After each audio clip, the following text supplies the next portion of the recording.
안녕하세요. 참 염치 없는 사람들과 가족이 됐던 40대 여자입니다.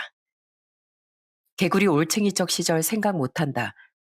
화장실 들어갈 때와 나올 때가 다르다. 라는 말들이 있죠. 아쉬웠던 과거는 생각도 못하고 전과 후가 다른 사람들의 행동을 빗댄 말입니다. 저는 그 말들을 몸소 체험해 봤어요. 제가 과거를 잊은 개구리가 된 건 아니고 그런 사람들 때문에 많은 스트레스를 받았죠. 그 사람들은 제 시댁 식구들인데요. 과거를 잊은 이들에겐 결코 빛나는 미래가 오지 않는다는 걸 이야기해보고자 이렇게 사연을 보내봅니다.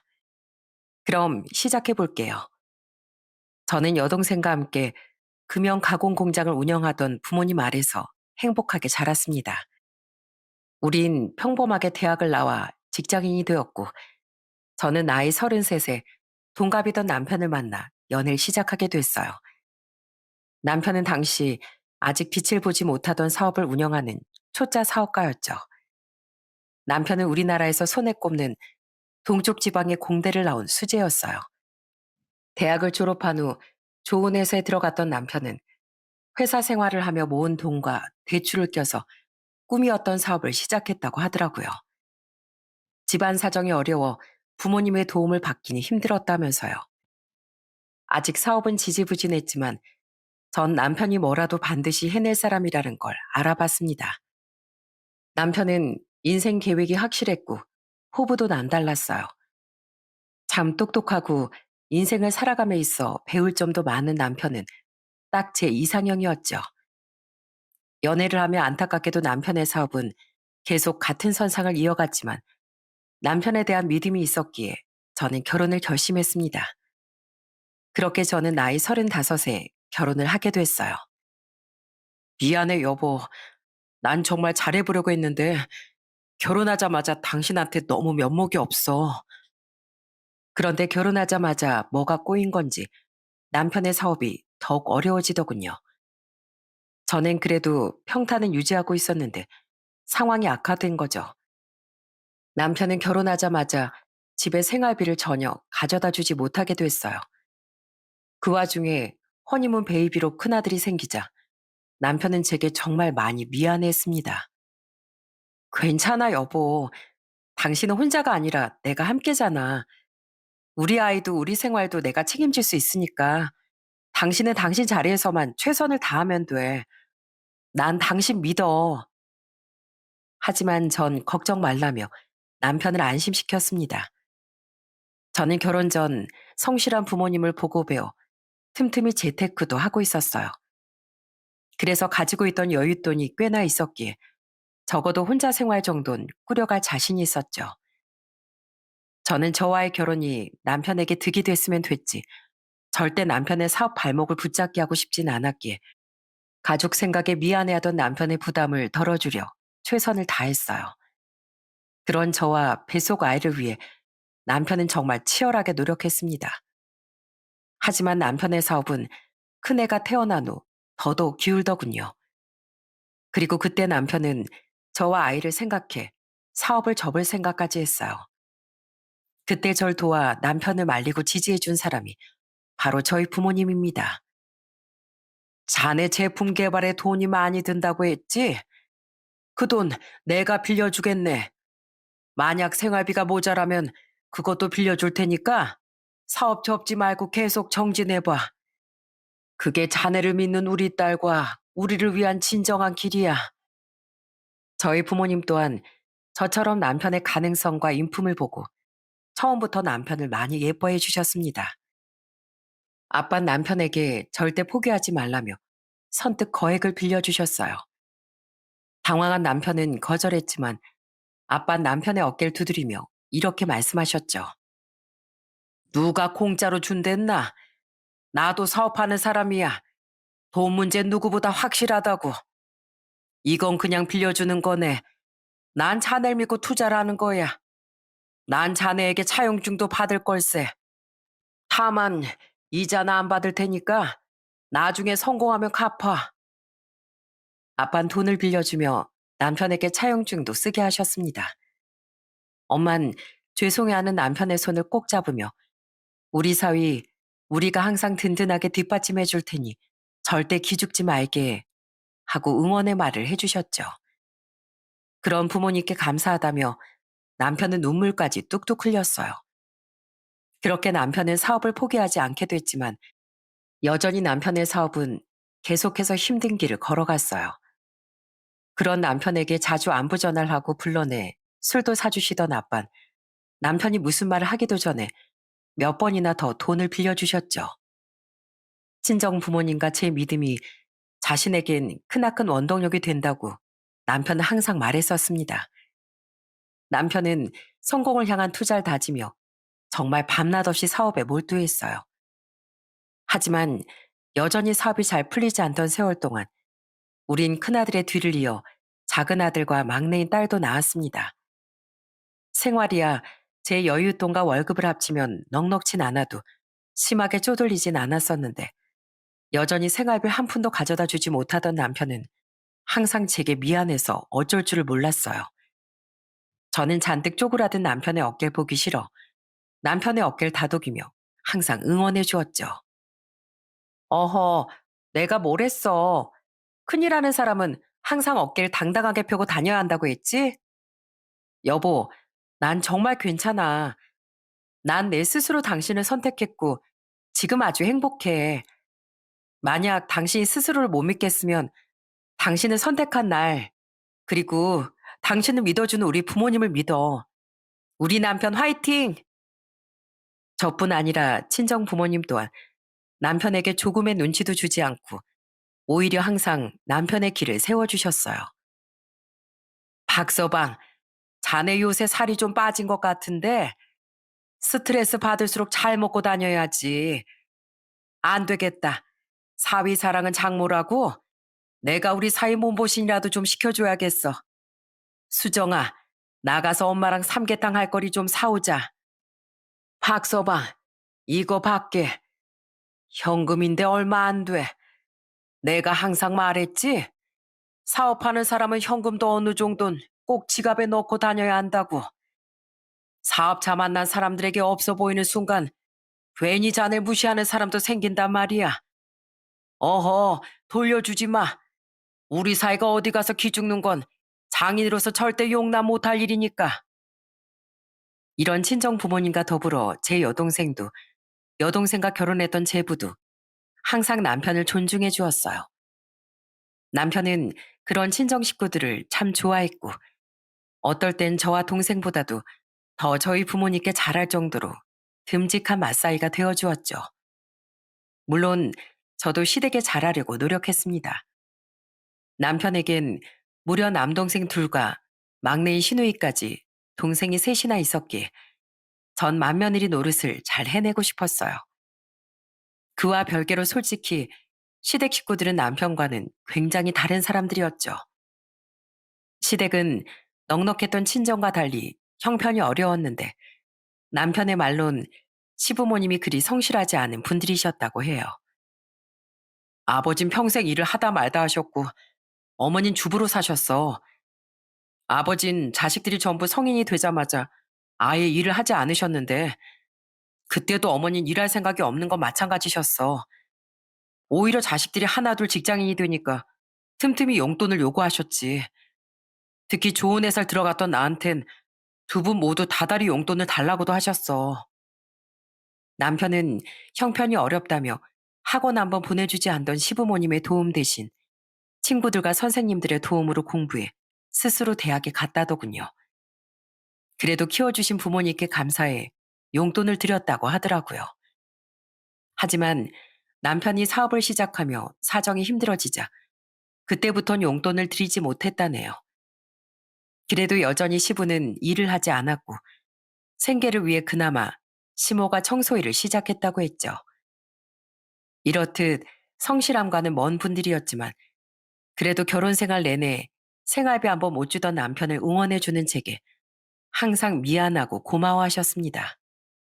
너한테도 상돌 믿고 도와주시는 사돈 어른들께도 너무 미안스럽고 고마울 따름이야. 항상 고맙다 우리 며느리. 한편 남편의 동생들도 썩 성실하지 않게 마찬가지였어요. 그나마 남편의 바로 아래 동생인 큰 시동생은 지방에서 중소기업을 다니며 스스로 밥벌이는 하고 살았어요. 하지만 어려운 형편에 그 벌이로 결혼할 자신은 없다며 비혼을 선언했었죠. 문제는 그 아래 작은 시동생과 시누이였어요. 작은 시동생은 시부를 닮아 일이 조금만 힘들어도 금세 그만둬 버리던 사람이었습니다. 조금 일하다 그만두고 또 다른 일을 구했다가 금세 그만두길 반복했죠. 형님, 저희 남편이요. 이번에 또 일을 그만뒀대요. 그리고선 집에서도 애들도 안 보고 집안일도 손 하나 까딱 안 해요. 맨날 저만 혼자 집안일에 육아에 돈까지 벌어오고 너무 힘들어요. 그러니 돈이 모일 리가 없었지만 시동생은 우리보다 2년 일찍 결혼까지 했었습니다. 심지어 아이도 둘이나 낳아 늘 동서가 너무 힘들어 하더라고요. 저는 그런 동서가 안쓰러워 가끔 만나서 밥을 사줬어요. 동선 그런 절 좋아하며 자주 하소연도 했죠. 저는 시동생이 참 무책임하고 한심하다고 생각했어요. 그래도 제게 항상 넉살 좋게 형수님, 형수님 하며 웃었기에 저도 늘 시동생을 웃는 낯으로 대하긴 했습니다. 마지막으로 막내인 신우인 꾸준히 직장을 다니긴 했지만 성형과 명품에 환장하던 사람이었어요. 아가씨, 겉모습에 신경 쓰는 건 좋지만 다 감당이 되고 있는 거 맞아요? 제가 정말 제 동생 같아서 걱정돼서 하는 말이에요. 에이, 괜찮아요, 새언니. 뭐 카드값이 너무 많이 나오니까 대출 받아서 갚기도 하고 돌려막기도 하고 있긴 한데요. 정 급할 땐 명품 옷이랑 가방 하나씩 처분해서 위기 모면하면 되거든요. 아가씨, 그러다 진짜 파산해요. 괜찮아요, 괜찮아. 새언니, 여자는 미모가 생명이에요. 이렇게 얼굴에도 신경 쓰고 잘 꾸미고 다녀야 돈 잘 버는 남자를 낚아서 떵떵거리고 살죠. 저한테 잔소리만 하지 마시고 새언니도 평소에 명품도 좀 사고 시술도 받고 하세요. 저러다가 오빠 바람난다니까요. 전 제 남편 믿어서 괜찮아요. 명품하고 시술은 없어도 팩도 자주 하고 옷도 깔끔하게 입고 다니고요. 야, 막내 너 언제까지 그렇게 철없는 소리 하고 다닐래? 그리고 나한텐 네 새언니밖에 없거든? 그러니까 너나 겉모습 말고 내면을 좀 갈고 닦아. 외모만 보고 좋다고 하는 남자 중에 제대로 된 사람 없어. 돈도 좀 아껴서 쓰고 이 철딱선이야. 신우인 남편이 큰 회사에 다닐 땐 자꾸 용돈을 달라고 졸라대서 남편이 크게 혼낸 적도 있다더군요. 남편은 신우이뿐 아니라 작은 시동생도 크게 걱정하며 잔소리를 아끼지 않았어요. 그때마다 두 사람은 반성은커녕 슬쩍 도망가기 바빴지만은요. 이렇듯 제가 때론 존경도 하던 남편과는 참 다른 사람들이었지만 그래도 모두 절 나쁘게 대하진 않았기에 저도 시댁 식구들과 원만하게 지내며 시댁의 맏며느리 도리를 다할 수 있었습니다. 그리고 결혼한 지 6년 뒤 남편의 사업은 드디어 흑자 전환이 되기 시작했어요. 당시 엄청난 노력 끝에 개발했던 제품이 대박이 났거든요. 사업을 시작한 지 거진 10년 만에요. 남편은 결혼 6년 만에 처음 제게 생활비를 가져다 주며 오열했습니다. 여보, 그동안 고생 많았어. 이젠 나 정말 당신한테 그동안 받은 것들 다 갚으면서 살게. 그동안 나 기다려줘서 정말 고마워. 아니야. 나야 믿고 기다리기만 했지. 잠도 제대로 못 자고 노력했던 건 당신이잖아. 정말 잘 됐다. 난 당신이 꼭 해낼 거라고 믿었어. 이 돈 아까워서 어떻게 쓰지? 안 쓰고 두고두고 간직해야겠다. 너무도 기다려왔던 순간에 저 또한 남편을 얼싸안고 함께 통곡했습니다. 남편은 제 돈이 아닌 자신이 직접 번 돈으로 처음 저희 부모님께도 용돈을 드렸어요. 두 분께 큰절까지 하면서요. 장인어른, 장모님, 이 못난 마사이 한 번도 의심하지 않고 기다려주셔서 감사드립니다. 이건 단순한 돈이 아니라 두 분께 드리고 싶은 제 마음이에요. 비록 얼마 안 되는 돈이지만 앞으로 이것보다 10배, 100배는 넘게 효도하며 살겠습니다. 두 분이 아니었다면 전 진즉에 사업을 포기했을 거예요. 정말 감사드립니다. 감격스럽긴 저희 부모님도 마찬가지 모양이셨어요. 두 분 또한 남편을 안아주고 손을 잡아주며 눈이 퉁퉁 부을 정도로 눈물을 많이 흘리셨거든요. 그때부터 남편의 사업은 더더욱 승승장구하기 시작했어요. 남편은 이제라도 효자 노릇을 하고 싶다며 양가에 매달 용돈도 70만 원씩 드렸죠. 시댁에선 굉장히 기뻐한 반면 처음에 친정 부모님은 극구 거절하셨어요. 하지만 끝까지 우기던 남편의 고집에 결국 두 손 두 발을 들고 용돈을 받기로 하셨습니다. 이외에도 남편은 전처럼 안 먹고 안 쓰며 친정 부모님께 갚을 돈도 열심히 모으더라고요. 성공했다고 해도 남편은 참 한결같이 검소했어요. 저와 애들에게 뭔가를 더 해주고 싶어 할지언정 말입니다. 남편은 힘든 시간을 겪으며 돈의 소중함을 절절히 배웠던 거죠. 여보, 당신만 괜찮다면 우리 회사에 와서 재무일을 좀 봐주면 안 될까? 사업은 자꾸 커져만 가는데 회사에 믿을 만한 사람이 함께 있어주면 너무 든든할 것 같더라고. 근데 내가 세상에서 가장 믿고 의지할 수 있는 사람이 바로 당신이잖아. 당신 원래 지금 회사에서 하는 일도 재무 회계 쪽이고 부탁해 여보. 저는 남편의 부탁으로 남편의 사업이 풀리기 시작한 지 2년 뒤엔 회사를 그만두고 남편 사업을 함께 돕기 시작했습니다. 집의 경제권도 제가 가지고 있었는데 그때부터 남편은 회사의 재무도 모두 제게 맡기더라고요. 그렇게 우린 함께 사업체를 운영하며 친정 부모님께 돈도 모두 갚을 수 있었어요. 그리고 돈을 모두 갚은 후에도 남편은 여전히 친정 부모님께 감사를 표하며 참 잘했었죠. 이렇게만 보면 해피엔딩일 것 같지만 언제부턴가 시댁 식구들이 문제가 되더군요. 갑자기 돈이 생기면 주변 사람들이 변한다더니 시댁 식구들이 딱 그 짝이었어요. 시부모는 남편이 처음 성공했을 때만 해도 눈물을 흘리며 이렇게 말했었습니다. 아이고, 둘 다 고생 많았다. 고생 많았어. 적어도 이젠 상도 네가 애미 혼자 고생시키는 일은 없겠구나. 그것만으로도 우린 다행이야. 애미야, 그동안 우리 상도 믿고 기다려줘서 정말 고맙구나. 넌 우리 집안 복덩이야. 하지만 조금씩 시간이 흐르며 시부모는 자꾸 우리에게 돈을 요구하기 시작했어요. 어느 날 시부는 시댁에 갔던 우리에게 대뜸 명품 시계가 갖고 싶다고 말했습니다. 그러면서 700만 원짜리 시계 사진을 보여주는데 남편과 전 굉장히 당황했어요. 아버지, 평생 시계는 잘 차지도 않던 분이 갑자기 이런 고급 시계가 왜 필요하세요? 아들이 잘 나가는 사업가인데 애비가 돼서 그 정도는 차고 다녀도 되지 않겠어? 너 민관이 아저씨 알지? 아버지 친구 말이야. 저번에 그놈을 오랜만에 만났는데 글쎄 그놈 손목이 명품 시계로 번쩍번쩍 하더라고. 상도야, 너 돈도 잘 버는데 이 아버지 키 좀 살려줘라. 민관이 아저씨는 꾸준히 투자했던 주식으로 대박이 나셨다면서요. 그래서 강남에 꼬마 빌딩도 사셨고요. 스스로 그만한 능력이 되시니까 아저씨는 사신 거지만 아버지는 아니잖아요. 저도 그 정도 돈이 우스울 정도로 부자도 아니고요. 워낙 알뜰하고 검소했던 남편은 저보다도 먼저 딱 잘라 거절을 했습니다. 대신 20만 원대의 적당한 시계를 선물해 드리겠다고 하자 시부는 대놓고 실망한 표정을 보이며 됐다고 하시더라고요. 또 언제 한 번은 시부가 시댁의 안방으로 남편 몰래 은밀히 저를 불러 이렇게 말했어요. 예, 애미야. 상도 녀석한테 말해도 거절할 것 같으니 내 너한테 부탁 좀 하마.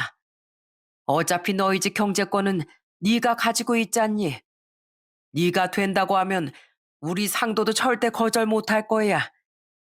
상도 네 말이면 껌뻑 넘어가는 애잖니. 나 있지? 골프 회원권 좀 끊어다오.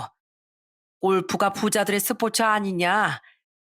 그래서 난 처음부터 골프 배워보는 게 소원이었어. 그때 시부는 무조건 반대할 것 같은 남편 대신 절 불러 무려 1,000만 원이 넘어가는 골프 회원권을 끊어달라고 부탁했습니다. 깜짝 놀랐어요. 이전에 명품 시계 때도 그렇고 돈도 안 버는 분이 왜 자꾸 맞지도 않는 사치를 하시려는 건지 싶어서요. 저는 그 무리한 부탁에 고개를 저으며 적당히 절충안을 말씀드렸어요. 죄송하지만 그렇게 큰 금액을 턱턱 해드리긴 저희도 힘들어요. 아버님, 저번부터 자꾸 무리한 부탁을 하시는데 그 돈 저희가 쉽게 버는 거 아니고 10년이 넘게 흘린 남편의 땀과 눈물이 녹아든 소중한 돈들이에요. 그런 돈을 그렇게 낭비하며 살 수는 없어요. 골프가 그렇게 배우고 싶으시면 실내 골프 연습장부터 다녀보세요. 그 정도는 제가 도와드릴게요. 스크린 골프는 폼이 안 나잖아. 에휴, 됐다. 대신 이번 생일에 용돈이나 넉넉히 다오. 하지만 시부는 계속 폼이 안 난다며 제 말에 입을 뾰로통하게 내밀었습니다. 이후 저는 남편과 상의 후 시부의 생신 때 용돈이나마 넉넉히 드리는 것으로 끝을 냈죠.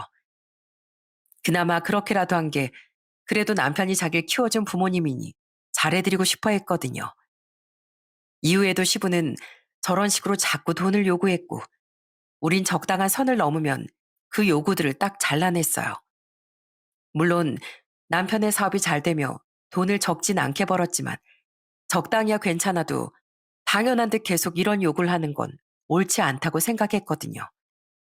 특히 자식인 남편이 아무리 잘해드리고 싶어도 이런 것이 버릇이 되면 안 된다며 절대 용납을 못했었어요. 여기까지 들으면 시부가 가장 문제였던 것 같으시죠? 하지만 정말 더 큰 문제인 사람은 시모였습니다. 시부는 그래도 거절을 당하면 크게 실망할지언정 뒤끝은 없으셨어요. 그런데 시모는 요구하는 사이즈도 뒤끝도 모두 시부를 능가했죠. 서서히 우리에게 조금씩 돈을 요구하던 시모는 어느 날엔 갑자기 5천만 원짜리 차를 사달라고 하더라고요. 남편은 황당한 표정으로 말했어요. 일하러 가실 때 빼곤 나가실 일도 없는 분이 갑자기 무슨 차예요. 어머니 직장도 걸어서 15분 거리잖아요. 그리고 어머니 장롱 면허기까지 하시잖아요. 걸어서 15분 거리면 차 타고 출퇴근하면 안 되냐? 예미야, 경제권은 네가 가지고 있지? 상도가 말은 저래도 네가 된다고 하면 아무 말 못할 테니까 네가 좀 사다오. 나도 여기서 더 늙기 전에 좋은 차 한번 떵떵거리고 몰아보고 싶단 말이야. 어머님, 저희 차도 5천만 원이 안 돼요. 근데 끌고 나갔다가 어떤 사고를 내실지도 모르는 초보 운전인 어머니께 왜 그런 비싼 차가 필요하세요? 정 필요하시면 아버님 명의의 차 끌고 다니시면 되죠. 그리고 걸어서 15분 거리 직장에 차 끌고 다니면 기름값이 더 나오겠어요. 그동안 어머님이 드리는 용돈 외에도 더 달라고 하셨던 돈이야 몇 번 드렸었지만 이건 경우가 다른 것 같아요. 니들 내가 돈도 없고 늙었다고 무시하냐? 이 불효막심한 것들아.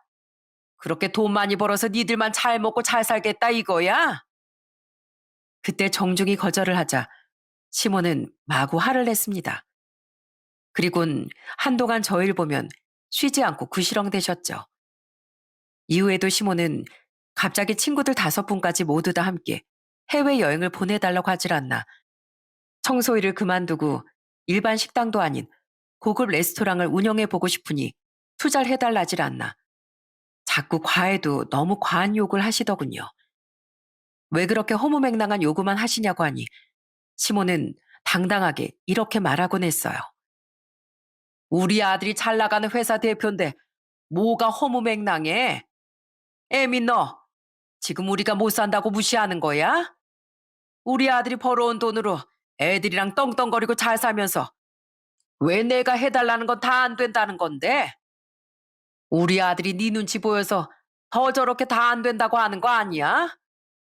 우리 아들을 저렇게 잘나게 키운 건 난데 왜 그 덕을 네가 보냐고? 나도 대표 아들 둔 덕 좀 크게 보고 싶어서 그런다. 사람들한테 자랑도 널리 널리 하고 제가 언제 어머님을 무시했어요. 그리고 덕을 저만 보다뇨? 저도 어머니 남편 사업 같이 돕고 있고 부부니까 남편 사업 수입으로 같이 쓰고 애들도 키우는 거죠. 심지어 저흰 두 분이 요구하시는 것처럼 그런 사치는 부리지도 않아요. 전하고 똑같이 산다고요.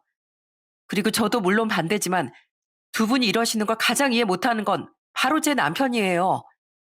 또 성공한 자식 자랑을 꼭 여러 사람 다 같이 해외여행 보내주고 고급 레스토랑 같은 걸 차려드려 할 수 있는 건가요? 그건 그냥 자식 자랑을 가미한 허영이고 사치죠. 뭐야? 허영? 사치? 그만 좀 하세요, 어머니. 따지려거든 저한테 따지시지. 왜 엄한 저희 집사람한테 난리세요? 왜 돈을 버는 건 우린데 그 덕을 어머니 아버지가 보려고 하세요? 기가 막히게도 시모는 경제권을 가지고 있는 제가 남편을 조종한다고까지 생각을 하더라고요. 하도 기가 막히고 화가 나서 저도 서서히 참지 못하고 맞서게 됐어요. 그럴 때마다 남편은 당연히 제 편에 서서 시모에게 화를 냈죠. 그럴수록 시모는 점점 더 절 못마땅해 했고, 그럼에도 불구하고 지치지도 않고 계속 우리에게 돈을 요구했어요. 어느 날엔 시모는 우리에게 시동생들과 시누이를 다 책임지라고까지 하더라고요. 너 맏며느리 노릇 잘하고 싶다고 전에 그랬지? 맏며느리란 응당 남편 동생들까지 다 책임지고 돌볼 의무가 있는 거야. 네 큰 시동생 돈 없다고 비혼 선언한 거 알지? 우선 걔한테 다달이 100만 원이라도 좀 보내서 도와주고 우리 셋째 이번에 또 일 그만둔 거 들었지? 얘가 이번에 아예 창살 시작해보면 어떨까 하더라고. 얘한테도 한미천 좀 마련해 줘라. 그래야 앞으로 그만두는 일도 없이 자기 가족은 건사하고 살 거 아니야. 형수님, 저 딱 1억만 도와주세요. 들었지? 1억이라는 거. 그 정도는 장남 부부로서 충분히 해줄 수 있잖아. 그리고 마지막으로 우리 막내. 네 시누이 밀린 카드값하고 대출금 좀 갚아다오. 이러다 얘 조금 있으면 아주 신용불량자 되겠어. 새언니, 부탁 좀 할게요. 새언니랑 오빠가 안 도와주면 저 가지고 있는 명품들도 팔아야 하는데 팔기 아깝단 말이에요. 코도 다시 손봐야 하는데 성형할 돈도 부족하고요. 그나마 경우가 있던 큰 시동생은 아니에요, 형수님 하고 말하며 창피해서 어쩔 줄을 모르더군요. 하지만 작은 시동생과 시누인 기가 찬 시모의 말에 한술 더 뜨며 눈을 반짝였죠. 당시 남편은 운전하느라 피곤해 방에서 자고 있었기에 저는 혼자 그들을 상대해야 했어요. 하지만 전 전혀 기죽지 않고 또박또박 말했습니다. 그동안 한 번씩이라도 제 남편이 동생들에게 용돈을 줬으면 좋지. 대체 서방님하고 아가씨가 제 남편 성공하는데 무슨 보탬이 됐다고 이러세요? 그나마 큰 도련님은 부끄러워하기라도 하시지. 두 사람은 대체 뭐예요? 끈기도 없고 아낄 줄도 모르고 서방님은 평생 그렇게 동서만 믿고 게으르게 살더니 이젠 우리한테 돈 뜯어서 기둥뿌리라도 세우시려고요? 어림없는 소리 마세요. 그 나이 먹고 가정까지 꾸렸으면 스스로 앞길을 개척해 나갈 줄 아셔야죠. 그리고 아가씨, 돈이 없으면 쇼핑이나 성형을 하지 마세요. 제발 정신 차리고 카드 빚은 아가씨 명품들 팔아서 갚든지 말든지 알아서 하세요. 제가 소리를 치자 부끄러워하던 큰 시동생과 동설 제외하곤 모두 표정이 일그러지더군요. 제가 오죽했으면 작은 시동생과 신우에게 저렇게 뾰족한 말을 했겠습니까? 그동안 시부모 못지않게 두 사람도 우리에게 연락해서 계속 돈을 달라고 했었거든요. 물론 적당히 거절하긴 했지만 이젠 정말 이골이 나더라고요. 시모는 그들 중 가장 사납게 표정을 일그러뜨리며 제게 고함을 지르려고 했어요. 하지만 시끄러운 소리에 깬 건지 남편이 방에서 나오며 먼저 소리쳤죠. 이게 다 무슨 소리야? 어머니, 그리고 너희들 또 우리 집사람한테 돈 타령하고 있었어? 어머니 아버지도요? 다들 사람이 왜 그러세요? 그래도 가족이라고 우리 집사람 돈덩거리는 우리 식구들 다 참고 계속 이 집에 와주잖아요. 계속 밥 사달라 돈 달라 요구만 하는 우리 식구들한테 그래도 꾹 참고 밥도 사고 명절이나 생신엔 어머니 아버지 용돈도 드리면서 며느리 도리 다 하고 있잖아요. 그것만 해도 감지덕지지. 다들 왜 이렇게 제 아내를 괴롭히는 건데요? 애초에 내가 이 자리에 있을 수 있던 건 다 내 아내 덕분인데. 다들 아무 말도 못하던 와중 시동생과 동서는 작은 목소리로 정말 죄송하다는 말을 하더군요. 시부는 옆에서 눈치 없이 난 아무 말 안 했다 진짜야 하며 슬그머니 방으로 들어가 버리셨죠. 시댁 식구들을 향해 분노를 퍼부은 남편은 저와 아이들을 데리고 시댁에서 나와버렸습니다. 그런 일들을 겪으며 우린 확실히 깨달았어요. 가족이라고 좋은 마음에 하나둘 욕을 들어주면 호의가 권리인 줄 착각하게 된다는 것을요. 그때부터 우린 시부모의 매달 용돈과 생신, 명절 이외엔 웬만한 욕은 모두 거절하기 시작했습니다. 그럴수록 특히 시모는 절 못마땅해 하며 모든 게 다 제 탓이냥 굴었죠. 돈이 생기면 친구도 적이 되고 가족과도 등을 돌리게 된다더니 그 말이 뭔지 알 것 같아. 정작 우릴 도와준 친정 부모님은 돈 아끼라면서 우리한테 밥값 한번 계산하지 못하게 하시는데 시댁 식구들은 당연한 것처럼 우리한테 맨날 밥값까지 내라고 하잖아. 저는 지쳐갔습니다. 그래도 남편의 가족이니 참고 기본 도린하며 살려고 했지만 마치 우리에게 돈을 맡겨놓은 양 빚쟁이처럼 구는 시댁 식구들이 점점 견딜 수 없이 싫어졌죠. 특히 엄한 저를 계속 못마땅해 하던 시모는 아주 지긋지긋했어요. 남편은 그런 제게 미안해하며 항상 시댁 식구들에게 화를 냈는데 이젠 서서히 남편도 지쳐가는 듯 보이더라고요. 그렇게 시댁 때문에 골머리를 앓으며 또 6년이라는 시간이 흘렀어요. 우리의 결혼 생활엔 무슨 6년마다 이벤트가 생기는 건지 그 해에 우리에겐 또 엄청난 사건이 생겼습니다. 그날 전 내내 기분이 정말 좋지 않았어요. 바로 전날 저녁 시모가 전화로 이번엔 옆 동네 브랜드 아파트로 이사 가고 싶다며 아파트를 매매해달라고 졸랐었거든요. 절 싫어하면서도 경제권이 제게 있으니 또 제게 그런 요구를 했던 거죠. 무슨 몇 억이 뉘집 게으름도 아니고 황당하게 이를 데가 없었어요. 지금 저희도 아직 구축 아파트에 살고 있는데 그게 말이나 되는 소리예요? 정말 도가 지나치시네요, 어머님. 진짜 그 말도 안 되는 소리 좀 그만하세요. 뭐야? 야, 넌 이 나이 먹도록 오래된 빌라 사는 시부모가 가엾지도 않냐? 사사건건 이렇게 반대만 하고 나선다 이거지? 오냐, 나도 이제 참을 만큼 참았어. 너네가 이번엔 절대 가만 안 있을 줄 알아. 그때 시모는 제 거절에 시근덕대며 전화를 툭 끊어버리더군요. 저보다 늦게 퇴근한 남편이 이야기를 듣고 다시 시모에게 전화해 크게 화를 내긴 했지만 시모로 인한 불쾌함은 다음날 내내까지 이어지더라고요. 그런데 그날 저녁 시모가 시누이와 함께 저희 집에 찾아오지 않았겠어요? 남편은 지방 출장 때문에 좀 늦게야 집에 들어올 거라고 했더니 시모는 이미 알고 온 거라고 당당하게 말을 하더라고요. 남편에게 이미 전화를 해봤다면서요. 그리곤 제게 정말 황당한 말을 내뱉는 겁니다. 예, 너 이만하면 우리 아들 덕볼 건 다 보지 않았니? 그러니까 이제 그 어울리지도 않는 대표 사모님 자리 내려놓고 우리 아들이랑 이혼하거라. 뭐라고요? 갑자기 무슨 그게 뚱딴지 같은 소리세요? 뚱딴지? 예, 내 말보다 네 존재 자체가 사실 우리 아들 옆에 있기에도 뚱딴지 같았어. 솔직히 너 우리 아들 회사에서 사모님 행세하고 다니는 거 진짜 주제 넘는 짓인 거 알지? 너 원래 그냥 중소기업 직원이었잖아. 넌 그냥 우연찮게 대박 로또를 긁게 된 거지. 사실 우리 아들 없으면 아무것도 아니잖아. 그러니까 우린 너 이혼시키고 시댁 식구들 소중하고 어려운 줄 아는 젊고 참한 며느리 새로 드릴 거다. 우리 아들이 지금은 좀 반발하겠지만 나중엔 오히려 우리한테 고마워할걸. 젊고 예쁜 데다 순종적인 아내를 안 좋아하는 남편이 어디 있겠니?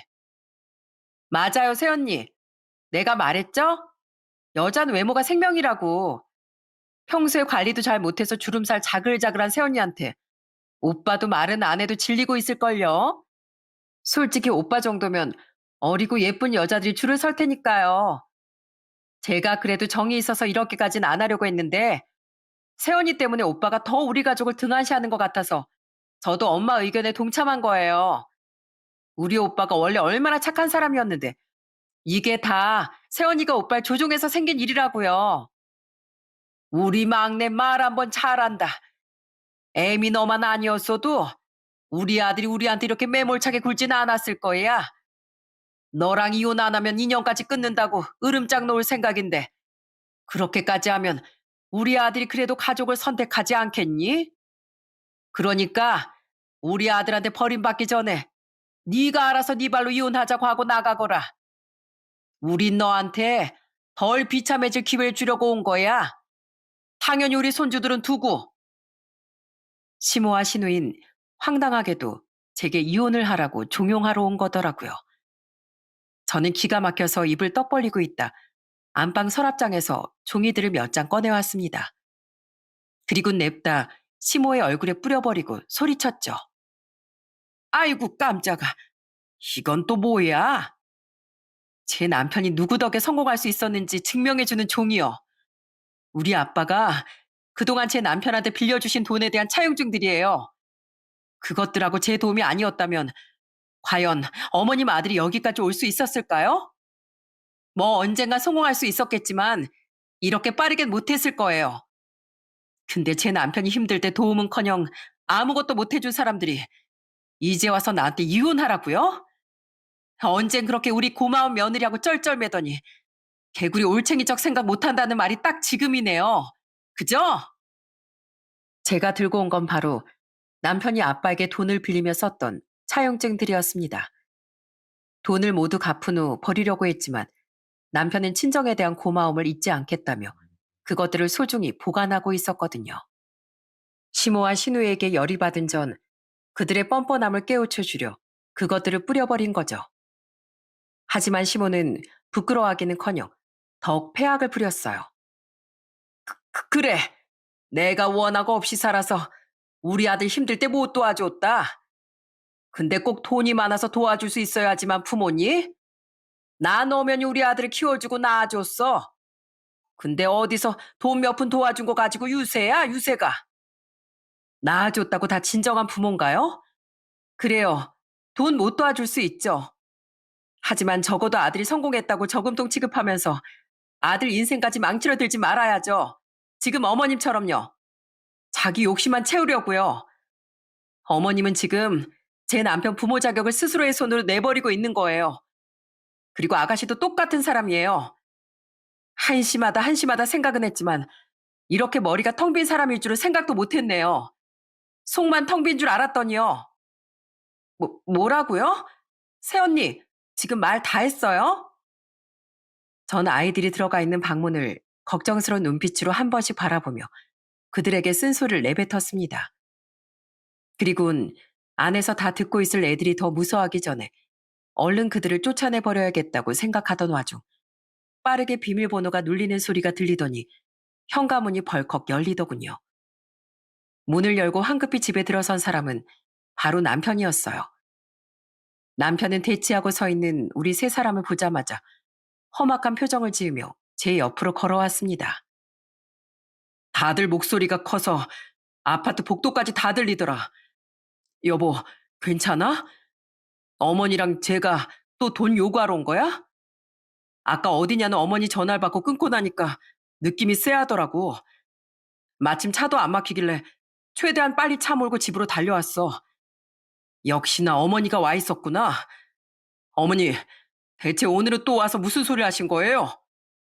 아니, 너 왜 이렇게 일찍... 그게 말이지? 내가 말해줄게. 당신 엄마랑 동생이 나 같은 아무것도 아닌 늙은 여잔 당신하고 안 어울린대. 자기들 입맛에 맞는 어리고 순종적인 새 며느리 드릴 거니까 나한테 이혼하라고 하는데 당신 어떻게 생각해? 난 앞으로 당신 가족 안 보고 살 건데 당신이 나보다 당신 가족을 선택한다면 내가 존중하고 물러나 줄게. 대신 애들은 다 내가 데려갈 거야. 뭐? 이혼? 어머니, 지금 제정신이세요? 당황해하는 시모와 시누이를 보며 남편은 사납게 물었어요. 저는 그들 대신 남편에게 그들이 찾아온 이유를 말해주었죠. 그러자 사색이 된 남편은 마구 시모와 시누이를 끌어내며 소리치기 시작했습니다. 사람들이 해도 해도 정도껏 해야지. 누구 인생을 망치려고 이혼 소리를 하는 거예요? 얘 상도야, 이것 좀 놔라. 어? 너 기집애한테 얼마나 정신이 나가 있으면 애미한테 이딴 짓을 해? 정신이 나간 건 어머니예요. 저요. 지금 저희 장인 장모님하고 집사람 아니었으면 이 자리에도 없었어요. 다들 절 믿어줬으니까 제가 용기를 내서 포기하지 않았던 거지. 이 사람 못 만났으면 전 진즉 사업 접었을 거예요. 근데 저를 돕기는커녕 제가 성공하니까 빈대처럼 하나라도 더 못 뜯어가서 혈안이기만 했던 분이 감히 제 아내를 제 인생에서 몰아내려고 하셨어요? 죄송한데 전 집사람을 잃을 바엔 어머니를 저버리는 길을 택할 거예요. 그러니까 나가세요, 당장. 막내 너도 나가. 이 정신 빠진 기집애야. 넌 앞으로 국물도 없을 줄 알아? 뭐? 날 쳐버리겠다고? 고작 저딴 기집애 때문에? 얘 상도야, 상도야. 오빠 아파. 오빠. 남편은 순식간에 시모와 시누이를 쫓아내버렸습니다. 그리고는 자신도 이제 지친다며 절 끌어안고 미안하다고 엉엉 울더라고요. 왜 이렇게 우리 가족들은 하나같이 모렴치할까? 나도 그래도 가족이니까 어떻게든 잘하려고 했는데 이젠 지쳐서 안 되겠어. 해줘봤자 고마워할 줄도 모르고 더 큰 것만 바라는 우리 가족. 이젠 나도 포기할 거야. 정말 미안해, 여보. 나한텐 당신밖에 없으니까 제발 나 버린다는 말만 하지 마. 엉엉 우는 죄 없는 남편이 너무 불쌍해 저도 함께 코를 훌쩍이며 남편을 위로해 줬습니다. 그 뒤 남편은 시댁에 용돈을 앞으로 70에서 30으로 줄여버린다고 통보했어요. 그리고 명절이든 생일이든 앞으로 자신은 아무것도 안 할 거라고 못을 박았죠. 그러자 시모는 기겁을 하곤 다시 저희 집에 찾아와 남편에게 애원을 하더라고요. 상도야, 나 얼마 전에 카드 할부로 가전제품 싹 바꾼 거 알잖니? 근데 이렇게 갑자기 용돈까지 줄여버리면 어떻게 해? 너 정말 네 부모한테 이렇게 야박하게 굴 거야? 아예 다 끊어버리고 싶은 거. 그래도 절 키워준 부모님이니 최소한의 도린 하려고 그거라도 드리는 거예요. 싫으시면 그것도 받지 마시던가요. 아이고, 얘 애미야. 네가 쟤 좀 말려봐라. 아무리 부모한테 마음이 상했기로써니 저런 불효가 어디 있어. 넌 그래도 경우가 있는 애잖니? 어머님이 저한테 먼저 경우가 없어도 너무 없게 행동하셨으면서 왜 저한테만 경우를 찾으세요? 전 이제 두 번 다시 어머님 안 보고 살 거니까 저한테 이러지 마세요. 앞으로 여기 찾아오지도 마시고요. 경찰에 신고하기 전에요. 뭐야?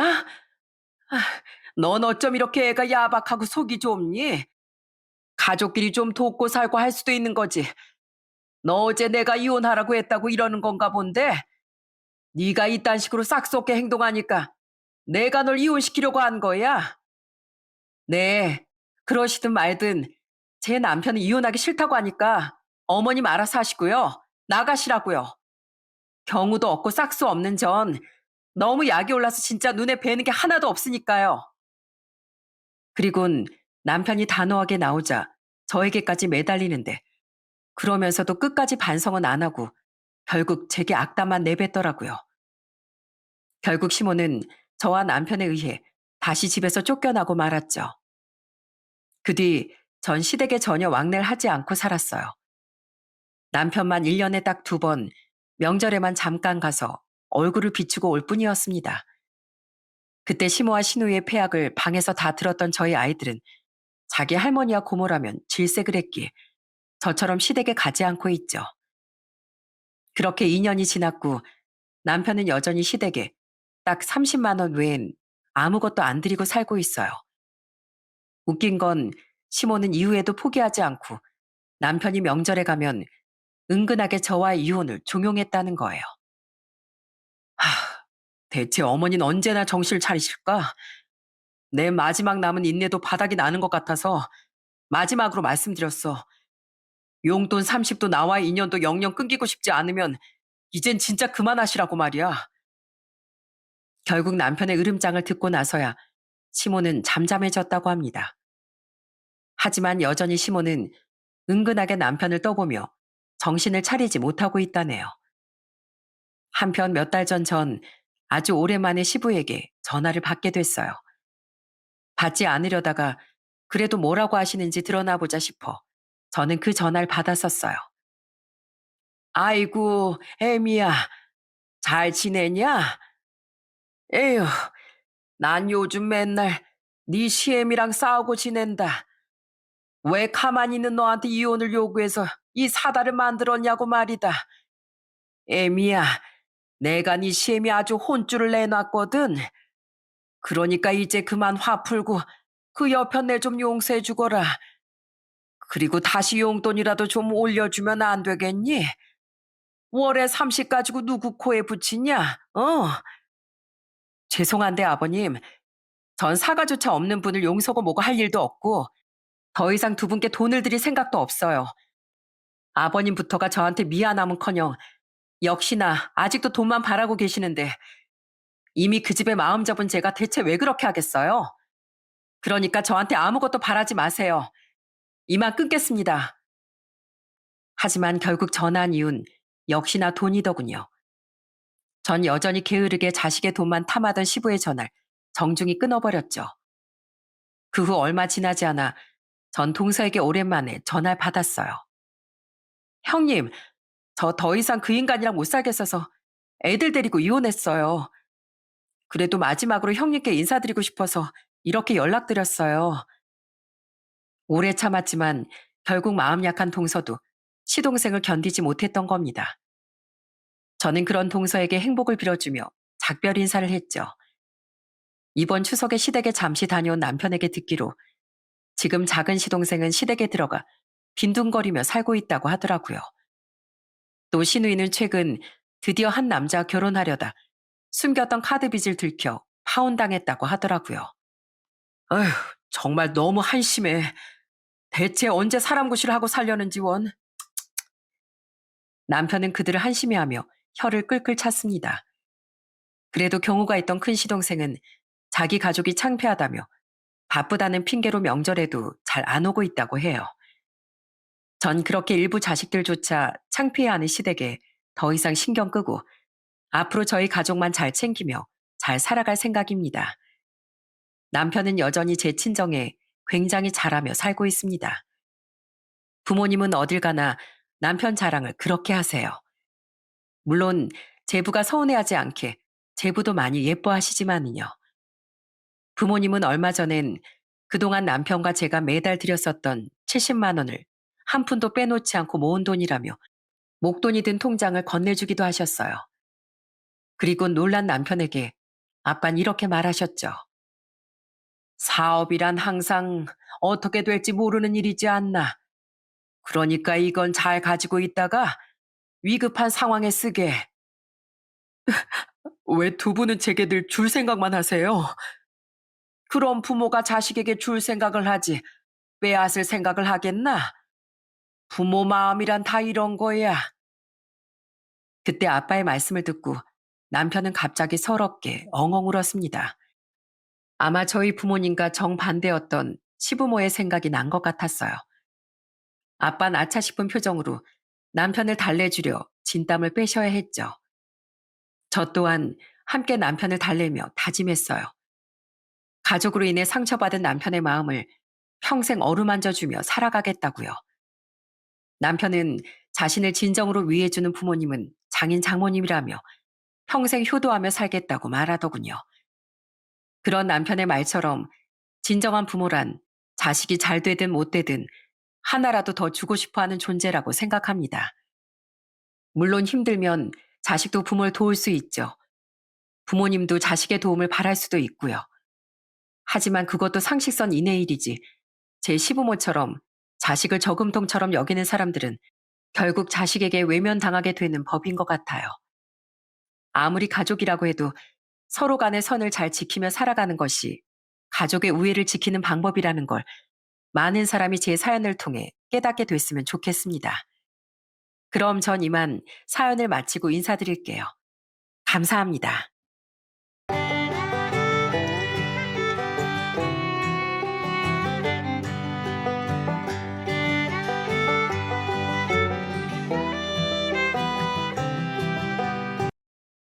안녕하세요. 전 직장에 다니고 있는 40대 여성입니다.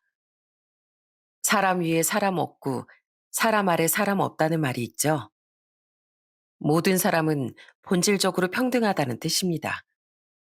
그런데 요즘 보면 사람을 여러 급으로 나누는 경우가 많더라고요. 결국 급을 나눴을 때 그 시선은 본인에게도 잣대가 될 수 있다는 걸 모르는 것 같습니다. 대부분은 자신이 높은 급이라고 생각하며 살아가죠. 그렇지만 이런 허영심 많은 사람들의 말로는 그다지 좋지 않은데요. 그 처참한 말로를 목격한 적이 있어 그 얘기를 해볼까 합니다. 저는 버섯 농사를 하시는 부모님 밑에서 자랐습니다. 부모님께선 정말 성실하고 부지런한 분들이셨어요. 저와 2살 더 어린 남동생이 제일 많이 기억하는 일이 바로 항상 버섯 농장의 남동생과 둘이서 놀았던 거랍니다. 엄마 아빠는 하루 종일 농장에서 지내시며 정말 정성으로 버섯들을 키웠어요. 그렇게 정성을 들여 수확한 버섯으로 절 키우신 거랍니다. 부모님은 항상 저희에게 해주시는 말이 있었는데요. 바로 누구나 사람은 공평하다는 말이었죠. 직업엔 귀천이 없고 돈은 그저 살아가는 데 필요한 것 중 하나일 뿐이라고 항상 강조하셨습니다. 그런 부모님의 생각이 잘 느껴졌던 일도 있었는데요.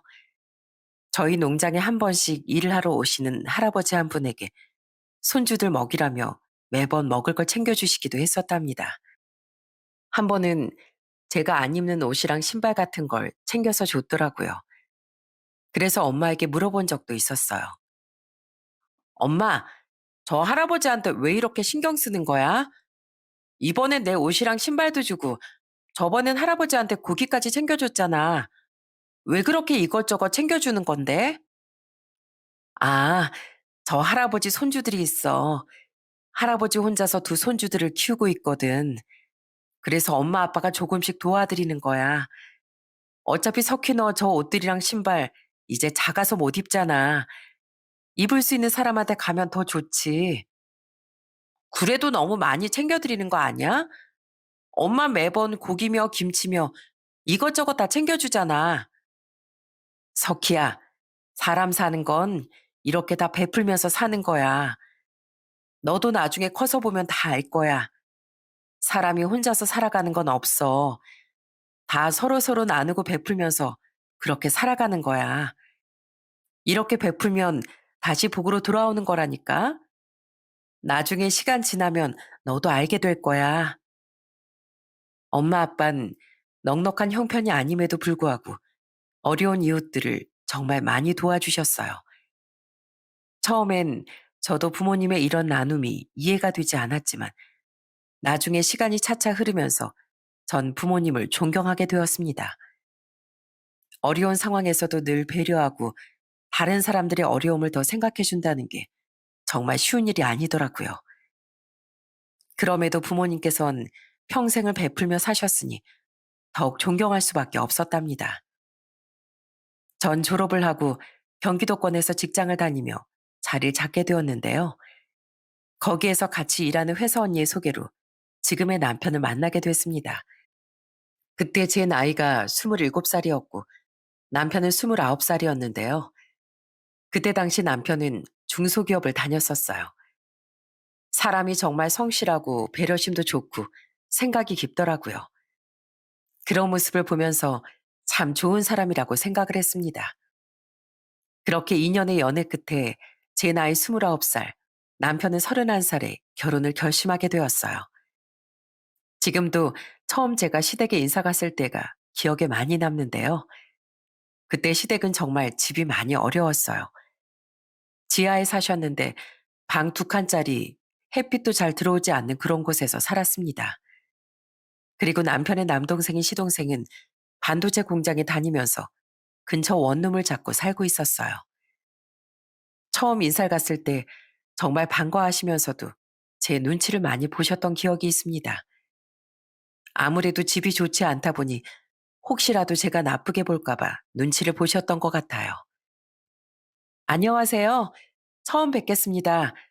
공석희라고 합니다. 아이고, 반가워요. 난 동진이 엄마. 너무 누추한 곳에 와서 어떻게 하나. 우리 이렇게 살아요.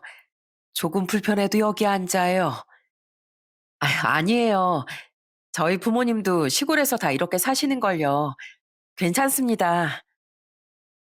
사실 그때 시댁집은 정말 난리도 아니었습니다. 장판도 여기저기 다 뜯어져 있었고 벽지 곳곳에 곰팡이가 잔뜩 피어 있었어요. 공간도 넓지 않아 물건들이 어지럽게 쌓여 있었는데 그래도 제가 인사를 온다고 해서 그런지 시모께서 정말 정성을 다해 갈비찜을 가득 차려놓으셨더라고요. 그런 모습을 보면서 참 어려워도 시부모님께서 정말 좋으신 분들이구나 느껴졌습니다. 그날 밥을 먹는데 깜짝 놀라기도 했었어요. 밥상 옆으로 바퀴벌레 한 마리가 쓱 지나가기도 했거든요. 진짜 그때 너무 놀라서 소리를 깍 하고 지르기도 했답니다. 그러니 시모가 머쓱해 하시기도 했어요. 어머, 많이 놀랐어요? 아유, 제가 또 나타났네. 그러게 여보, 내가 바퀴벌레 약 좀 뿌리자고 했잖아. 아유, 미안해요. 아이 참, 아이 그러게 내가 미리 뿌렸어야 하는 걸 깜빡했네. 미안해요. 첫인사 온 건데 어떻게 이런 꼴을 보이나. 다음엔 내가 싹 다 잡아놔야 되겠어. 이런 일들이 생겼을 때 사실 당황스럽고 결혼에 대해서 주저할 수도 있었겠지만 전 오히려 솔직하게 본인들의 상황을 드러내는 시부모님이 좋았어요. 결혼을 한다고 하면 무조건 환경, 조건부터 물어보는 집안들이 많은데 그런 거 하나 물어보지도 않고 시부모님은 정말 절 있는 그대로 받아주셨습니다. 나중에 남편에게 물어보니 시부께서 평생 다니던 회사를 은퇴하시고 사업을 했었는데 그게 잘 되지 않아 이사를 오게 되신 거라고 하더라고요. 좋지 않은 환경이었지만 그래도 시부모님은 저에게 정말 잘해주셨습니다. 결혼을 하고선 제가 참 결혼을 잘했다고 생각을 많이 했었는데요. 특히나 시모께선 저한테 시집살이 한 번 없이 진짜 딸처럼 대해주셨어요. 시댁에선 정말 제가 손 하나 까딱 안 하게 한 번도 저에게 집안일을 시켜보신 적이 없으셨어요. 오히려 제가 나서서 일을 할까 싶어서 저 오기 전에 설거지고 청소고 항상 싹 다 해놓으신 적이 많았습니다. 거기다가 시댁에 갈 땐 한 푼 두 푼 모아둔 돈으로 제가 좋아하는 해산물을 항상 차려주셨어요. 시댁 식구들은 다들 날 생선을 잘 안 먹었었는데 절 생각해서 특별히 준비를 해주시더라고요. 그런 모습들을 보면서 참 절 많이 생각해 주시고 아껴 주시는구나 느낄 수 있었죠.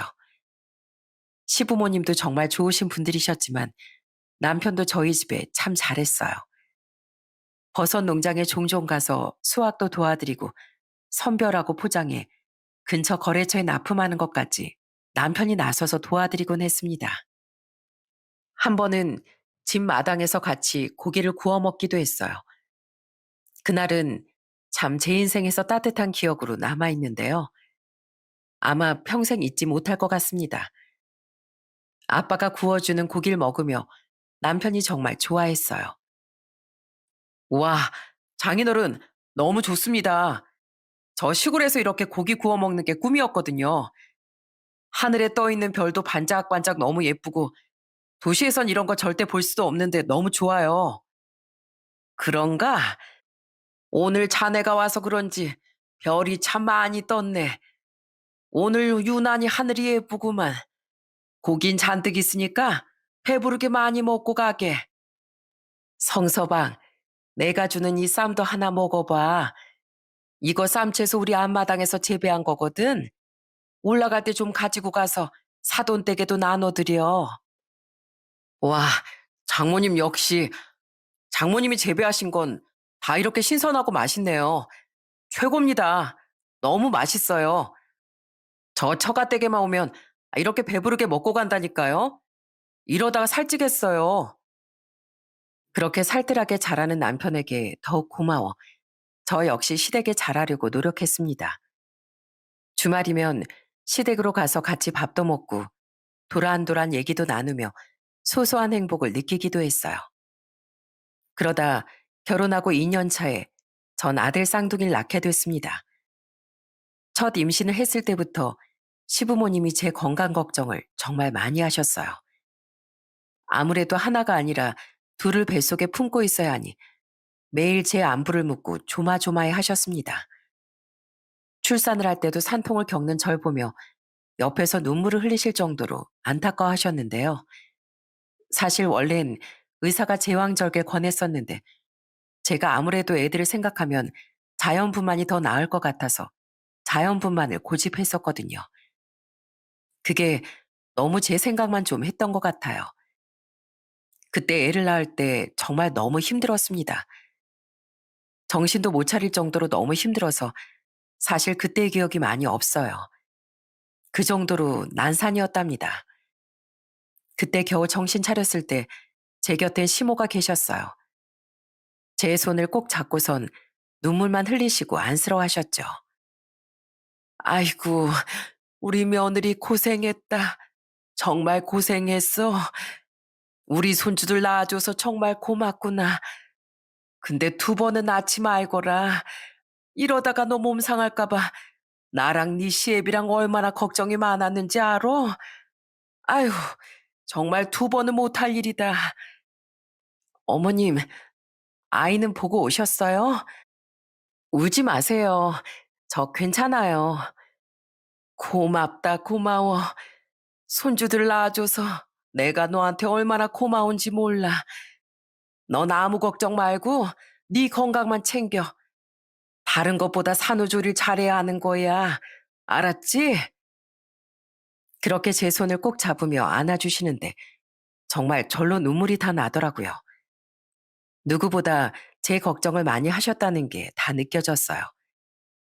신생아는 거의 2시간마다 깨서 수유를 해야 하는데 저희는 신생아가 둘이다 보니까 정말 혼자서는 버겁고 볼 수 없었거든요. 그런데 매일같이 시부모님이 오셔서 한 명씩 맡아서 봐주셨기 때문에 전 낮에도 틈틈이 쉬고 잠도 충분히 잘 수 있었습니다. 그렇게 시부모님께서 제 산후조리를 도와주신 덕분에 전 정말 별탈 없이 건강을 되찾을 수 있었어요. 그리고 아이들이 100일이 되었을 땐 깜짝 놀랄 만한 선물도 저희에게 주셨습니다. 정말로 힘든 상황에서도 조금씩 돈을 모으셔서 50만 원을 쥐어주셨어요. 며느라, 우리가 능력이 부족해서 많이 못해줘서 미안하구나. 어떻게든 더 해주고 싶었는데 정말 미안해. 어머님이 무슨 돈이 있으시다고. 아니에요. 이거 그냥 다시 넣으세요. 저 어머님 아버님이 산후조리 도와주신 것만으로도 충분해요. 어허, 어른이 주면 받는 거야. 네가 이거 안 받으면 나중에 우리가 손주들이랑 너 볼 면목이 어디 있겠니? 얼른 받아, 얼른. 그렇게 제 손에 꼭 쥐어주시는 용돈을 전 거절하지 못했습니다. 대신 이후에 시부모님 생신이나 명절 때 더 넣어서 챙겨드렸어요. 늘 부모님께서 하시던 말처럼 돈이 사람을 만드는 건 아니더라고요. 가난하고 어렵지만 정말 좋은 사람들도 많다는 걸 시부모님을 보면서 다시 한번 느꼈습니다. 아이가 태어나고서 저희 가족들은 더 돈독해졌어요. 서로를 생각하고 위해주면서 배려를 해주며 그렇게 행복하게 살았습니다. 출산 후 저와 남편도 달라진 게 있었는데요. 바로 남편이 회사를 그만둔 거였어요. 사실 남편 회사가 많이 힘든 상황이었는데 남편이 일을 잘하다 보니 다른 직원들이 계속 해고 통보를 받는 상황이라 결국 남편은 그만둬야 되겠다고 하더라고요. 그리고 원래부터 하고 싶은 일이 있어서 그렇게 회사를 그만두게 되었죠. 남편은 처음 결혼할 때부터 장사를 하고 싶어 했는데요. 워낙 성실하고 일도 잘하는 남편이라 전 걱정 없이 장사하는 걸 허락했습니다. 그러던 어느 날 남편이 고민을 하다가 저에게 얘기를 하더라고요. 여보, 내 친구 상진이 알지? 왜 장어집 하는 애 있잖아. 걔가 최근에 몸이 안 좋아서 장어집을 내놓으려고 하나 봐. 그래도 지금까지 애정 가지고 꾸려낸 가게인데 아무한테나 넘기고 싶지 않다고 하길래 내가 한번 해볼까 하는데 어떻게 생각해? 장어집을? 당신 괜찮겠어? 당신 다른 프랜차이즈 가게 알아보고 있었잖아. 안 그래도 한 몇 달은 가게 인수하기 전에 일하면서 배우려고. 무작정 시작할 수는 없으니까. 당신만 좋다고 하면 바로 시작해 보려고. 그래, 당신이라면 뭐든 잘할 거야. 한번 잘해봐. 그렇게 남편은 장어집에서 5개월 정도 일을 하면서 운영 방법이나 요리 방법을 배우게 되었습니다. 그렇게 열심히 일을 하고서 장어집을 인수하게 되었어요. 처음엔 정말 생각보다 잘 되었습니다. 남편이 직장 생활하면서 받았던 월급보다 거의 2배, 3배는 더 많이 받을 수 있었거든요. 무엇보다 열심히 노력을 한 만큼 돈이 들어온다는 게 좋았습니다. 정말 남편은 밤낮 없이 열심히 운영했어요. 더 맛있는 음식을 내놓기 위해 노력도 아끼지 않았답니다. 그렇게 열심히 일을 하니 복이 들어오더라고요. 장어집을 운영한 지 5년 정도 되었을 때 전 시부모님께 선물을 드리기로 결심했습니다.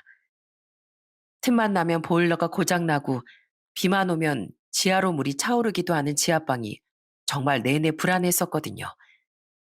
그래서 그동안 모았던 돈들로 20평짜리 3층에 있는 주택을 시부모님 집으로 해드리면 어떨까 생각이 들었습니다. 전 남편에게 이 얘기를 꺼내게 되었어요. 여보, 우리 어머님, 아버님 집 한 채 얻어드리는 거 어때? 안 그래도 장마 때마다 물 들어와서 난리였잖아. 나 도저히 불안해서 안 되겠어. 이번 장마에도 비가 많이 온다는데 물이라도 잠겨봐. 이참에 우리 집 하나 해드리자. 정말?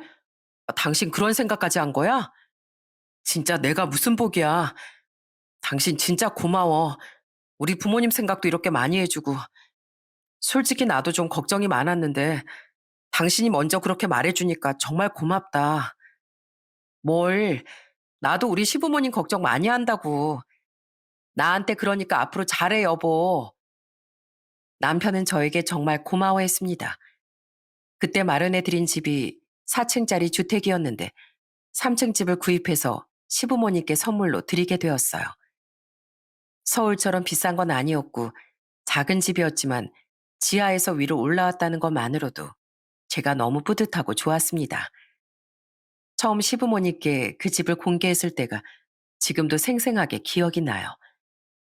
잠시 갈 곳이 있다고 말하고서 시부모님을 모시고 그 집으로 갔는데 입구에서 눈을 감아보라고 했었거든요.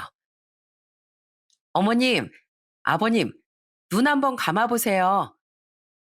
따라라라따. 짠!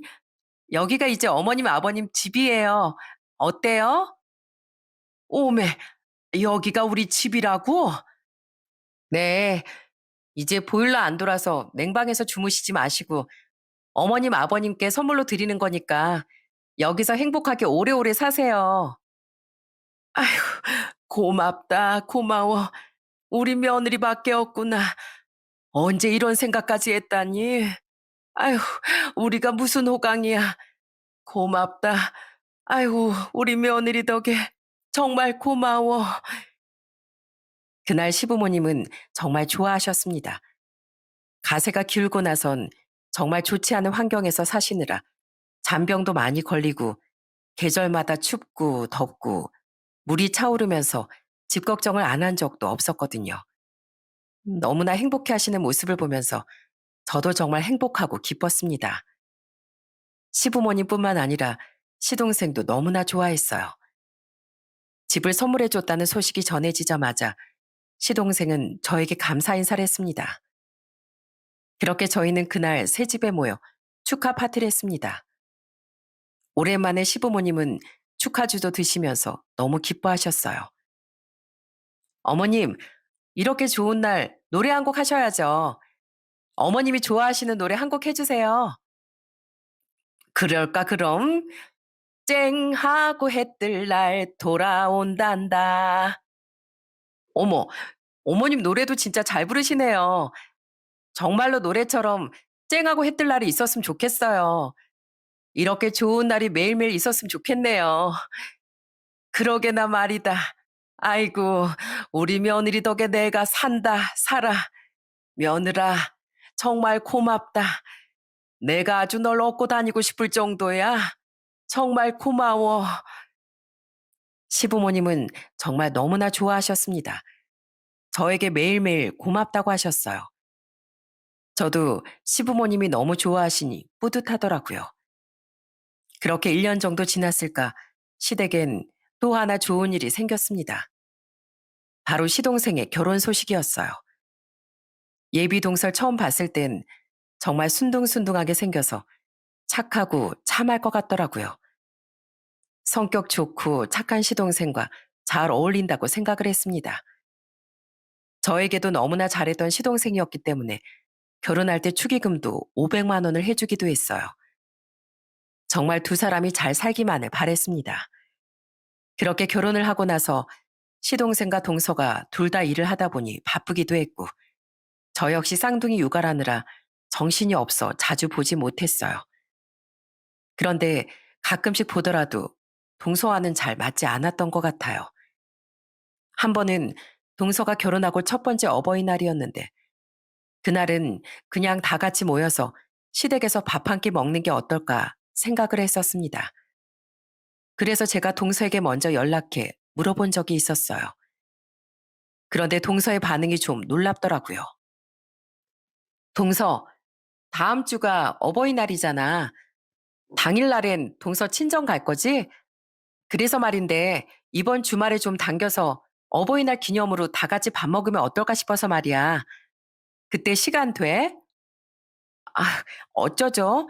저 이번 주에 친정에 가기로 했는데 전 시간이 안 될 것 같아요. 그래? 아, 그럼 어버이날에 같이 볼까? 어버이날 때문에 이번 주에 친정 가는 거야? 그럼 나도 이번 주에 친정 갔다 올게. 다 같이 어버이날에 보자. 네? 아, 어버이날은 각자 집 챙겨야죠.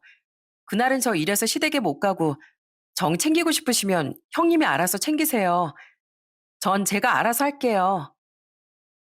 종종 동서와 시댁 일 때문에 전화를 하거나 얘기를 나눌 때가 있었는데 그때마다 참 남일 얘기를 하는 듯 말을 하더라고요.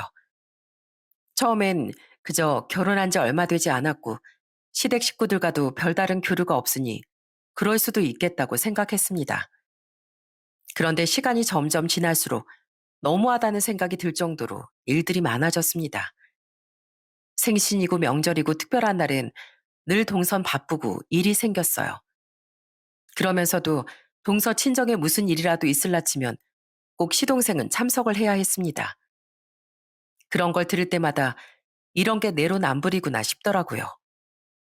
그렇지만 제가 나서서 뭐라고 할 수도 없었고요. 그러다 시동생 결혼식 2년 후에 저희 집에 정말 청천벽력 같은 사건이 벌어지게 되었어요. 어느 날 남편이 가게를 일찍 닫고 집으로 왔더라고요.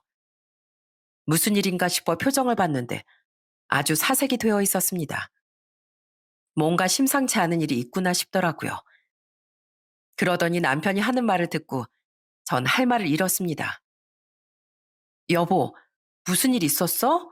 표정이 왜 그래? 무슨 일 있었던 거야? 여보, 우리 가게 영업 정지 받을 것 같아. 어쩌지? 미안해. 뭐? 영업 정지라니 그게 무슨 소리야? 그게 오늘 학생들이 속이고 가게에서 술을 마셨어. 신분증을 보긴 했는데 그게 본인 거가 아니었나 봐. 술 다 마시고 나서 술값 못 내겠다고 자기들 미성년자라고 신고 안 할 테니까 100만 원만 달라고 하는데 나 참 기가 막혀서 술값 안 받을 테니까 나가라고 그 돈 못 준다고 하니까 경찰에 바로 신고했더라고. 정말 요즘에 못된 학생들이 많다곤 했지만 이런 일까지 겪을 줄이야. 꿈에도 상상도 못했습니다. 남편도 잘못한 게 없는 건 아니었어요. 신분증 검사를 좀 더 제대로 했어야 했는데 남편이 확인을 했는데 학생이 콧수염도 있고 머리도 길고 신분증에 생긴 사진과 비슷하다 보니 그냥 넘어갔던 모양이더라고요. 근데 알고 보니 그 신분증은 그 학생 것이 아니라 친형의 신분증이었던 거였습니다. 그렇게 미성년자에게 술을 판매했다는 이유로 영업이 정지되었어요. 그 뒤로 일을 쉬게 되었고 정지 후에 가게를 다시 열게 됐지만 가게 이미지도 이미 안 좋아지고 단골 손님은 다 떠나고 난 후였습니다. 예전처럼 장사가 잘 되지 않았어요. 거기다 엎친 데 덮친 격이라고 마스크 시구까지 겹치게 되면서 장사는 더더욱 안 되기 시작했죠. 적자가 나자 대출을 받으면서 버티기 시작했는데 결국 2년, 3년을 버티다가 저흰 두 손 두 발을 다 놓아버리고 말았어요. 여러분 다 아시다시피 마스크 시국일 때 얼마나 자영업자들이 힘들었나요? 저희도 역시 그렇게 가게를 정리하고 나니 수중에 남는 거라곤 빚밖에 없더군요. 남편은 정말 하루하루 주름이 늘어날 정도로 힘들어했고 잠도 제대로 못 자서 살이 쭉쭉 빠졌어요. 그렇게 힘들어하는 모습을 보면서 시부모님께서 저희에게 말을 하셨습니다. 아들아, 그냥 너희가 해준 집 팔자. 이거 팔아서 너네 빚부터 갚고 우린 그냥 원룸으로 작은 집 해서 다시 들어가면 되니까 걱정하지 말거라. 어머니, 그게 무슨 소리예요? 저희가 평생 편하게 사시라고 마련한 건데 그냥 지금 있는 집 정리하고 다른 집으로 저희가 이사 가면 돼요. 그러니까 걱정하지 마세요. 저희가 해결할 수 있어요. 아휴, 그래도 또 우리 손주들을 봐서라도 우리가 이러면 안 되지. 어떻게 그러니? 어머니, 저희 아직 젊잖아요. 인생에 이런저런 실패도 있는 거죠. 젊어서 고생은 사서도 한다는데 저흰 괜찮으니까 걱정하지 마세요. 정말 힘들었지만 그때 시부모님 집을 판다는 건 정말 말도 안 되는 일이라고 생각했습니다. 그래서 다른 방법을 알아보다가 저희가 임대주택에 들어가게 되었어요. 일정 보증금을 내고 월세 27만 원 정도 내는 곳으로 들어가게 되었습니다. 서류를 내고서도 정말 들어가게 해달라고 얼마나 기도를 했는지 모릅니다. 정말 기도가 통했는지 임대주택에 들어갈 수 있게 되었던 거랍니다. 저희가 입주한 곳은 아주 오래된 아파트였어요. 그래도 저희 네 식구가 함께 할 수 있는 공간이 있다는 것만으로도 너무나 행복하고 좋았습니다. 그 후로 저도 다시 새로운 직장을 구해서 다니게 되었고 남편도 공장으로 들어가 열심히 일을 시작했어요. 서로 열심히 일을 하다 보면 이 정도 위기쯤이야 금방 극복할 수 있을 거라고 생각했습니다. 저희는 그렇게 서로를 믿었어요. 다시 일어날 수 있다는 생각으로 가족만 보고 살자는 식으로 그렇게 열심히 일을 했습니다. 그러던 어느 날 작년 설날에 결국 일이 터지고 말았어요. 명절에 다 같이 모여서 지내기로 하고 남편과 아이들을 데리고 시댁으로 향했습니다. 그날 낮부터 오순도순 음식도 마련하고 서로 얘기도 많이 하면서 하루를 보냈어요. 그 다음날 집으로 가려고 하니 명절에 했던 음식이 너무 많이 남았더라고요. 이걸 어떻게 해야 하나 고민을 하다가 원래도 시부모님이 많이 드시는 편은 아니었다 보니 싸서 가지고 가야 될 것 같다고 생각이 들었습니다. 그래서 전 동서에게 묻게 되었어요. 동서, 이거 음식 남은 거 가지고 갈 거야? 생각보다 많이 남았네. 어제 많이 음식을 장만한 것도 아닌데 말이야. 아휴, 저흰 그거 안 먹어요. 어제 먹은 것도 질려요, 질려. 동서의 말에 전 그 음식들을 그냥 버리기엔 아까워 팩에다가 하나하나 싸기 시작했습니다. 그래도 가지고 와서 냉동실에 두고 먹으면 아이들 반찬으로도 할 수 있고 바쁠 때 편하게 데워 먹을 수 있으니 좋을 것 같다고 생각을 했죠. 그런데 그때 전 정말 경악할 소리를 듣고 말았습니다.